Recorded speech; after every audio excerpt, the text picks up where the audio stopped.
In America, we are taught to worship a three-digit number. From the moment you turn 18, you are told that your credit score is your financial reputation. It is your grade as an adult. It is your ticket to a good life. You are told that a high score is the key to the American dream. It gets you the house, it gets you the car, it gets you the premium credit cards with the travel points that make you feel like a VIP. But today, we are going to perform a forensic audit on the FICO score. We are going to reveal the dark truth that the banking industry spends billions of dollars to keep you from realizing. Your credit score is not a measure of how much wealth you have. It is a measure of how much profit you can generate for a bank. It is, in reality, a slave rating. And the higher your score, the better you are at staying in debt for the rest of your life. Think deeply about how this score is calculated. Does it go up when you save $100,000 in cash? No. Does it go up when you pay off your mortgage and own your home free and clear? No. Actually, your score often drops the moment you close a debt account and stop paying interest. The system is not rewarding your stability, it is rewarding your activity as a borrower. The banking industry rewards you for one thing and one thing only: consistent, predictable debt interaction. The credit score is a leash designed to keep you in the golden zone of borrowing. They want you to have debt, but they want you to be responsible enough to keep paying the interest on that debt for 30 or 40 years. They don't want you to be broke, but they absolutely, under no circumstances, want you to be wealthy, because a wealthy person doesn't need them, and a person who doesn't need them cannot be controlled. This is the ultimate scarcity brain trap of the American middle class. You spend your entire adult life chasing an 800 score as if it were a Medal of Honor. You take out a car loan you don't need just to build credit. You open 5 different credit cards just to increase your limit. You are playing a game where the rules are written by the house, and the house always wins. Every time you optimize your life for a credit score, you are de-optimizing your life for actual net worth.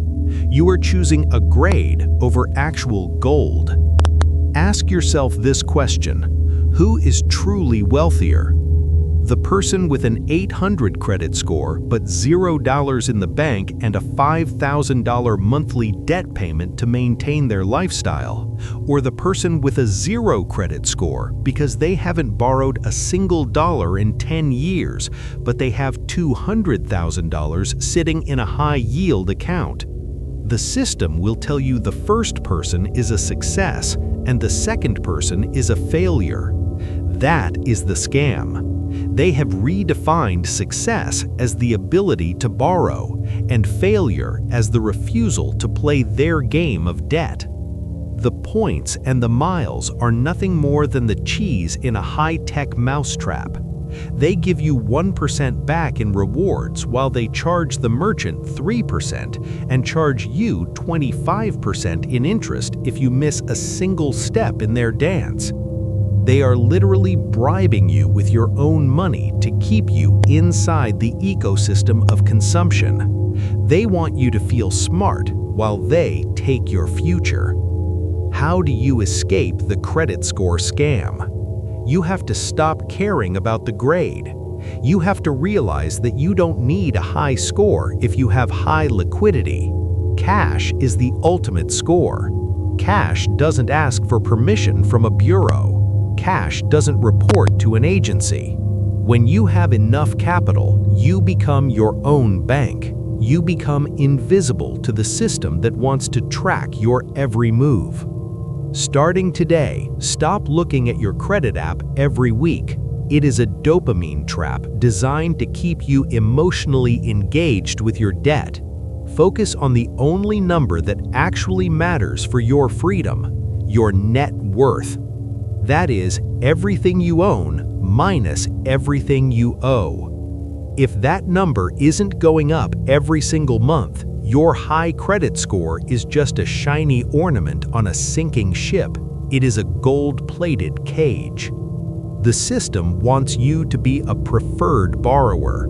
I want you to be a dangerous outsider. Someone who owns their home, someone who owns their car, someone who owes absolutely nothing to anyone. That is the only version of the American dream that isn't a nightmare in disguise. Freedom isn't the ability to borrow $500,000. Freedom is the ability to say no to the entire system. This was your diagnosis of the credit scam. Tomorrow, we are going to dissect a phenomenon called promoted to broke. We will look at why your last raise didn't make you feel any richer, and how lifestyle creep acts as a psychological parasite on the high earner's brain. If you are ready to stop being a good student of the debt machine, leave a comment below with the words net worth over credit score. Let's see who has the courage to walk away from the game. Subscribe to see through the illusions, or keep chasing the number until it leads you to the edge of the cliff. The choice, as always, is yours.